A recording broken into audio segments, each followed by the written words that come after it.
Shirika la ndege nchini Tanzania ATCL limetoa taarifa yake kufuatia malalamiko mbalimbali ya wateja juu ya safari za ndege. Kwa mujibu wa taarifa iliyotolewa na shirika hilo, wamesema kwamba kampuni ya ndege ya ATCL inayotaarifu umma kuwa tarehe 21 Februari 2026 ndege yake iliyokuwa ikifanya safari kati ya Dar es Salaam na Mwanza ilishindwa kutoka katika uwanja wa ndege wa kimataifa wa Mwanza kutokana na hali mbaya ya hewa iliyokuwepo wakati wa kutua, ikiwemo mawingu mazito iliyokuwa imefunika njia ya kutua. Ndege hiyo aina ya Boeing 737-9 Max iliondoka katika uwanja wa ndege wa kimataifa Julius Nyerere kwa safari namba TC102 ikiwa na abiria 165. Kwa kuzingatia taratibu na viwango vya usalama wa safari za anga, marubani walifanya majaribio mawili ya kutoka katika uwanja wa Mwanza bila mafanikio kutokana na hali mbaya ya hewa. Marubani waliendelea kuwasiliana na wataalamu wa kuongoza ndege Air Traffic Control na kuruhusiwa kufanya jaribio la tatu la kutua ambalo pia halikufanikiwa. Baada ya majaribio hayo, rubani kiongozi alifanya uamuzi wa kuelekeza ndege kwenda uwanja wa ndege wa kimataifa wa Kilimanjaro ili kusubiria hali ya hewa kuimarika. Kwa kuzingatia taratibu na viwango vya usalama wa safari za anga,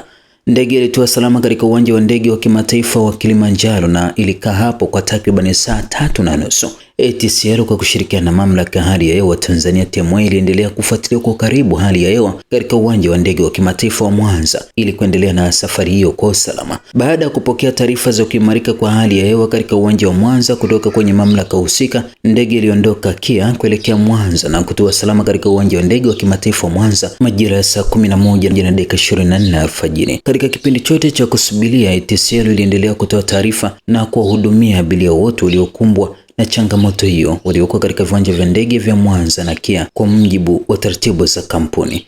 Kampuni inaomba radhi kwa usumbufu uliojitokeza kwa abiria wote waliokuwa wakisafiri kati ya Dar es Salaam na Mwanza. Air Tanzania inawashukuru abiria wake kwa uvumilivu na uelewa wao na itaendelea kuzingatia taratibu na viwango vya usalama wa anga katika safari zake zote.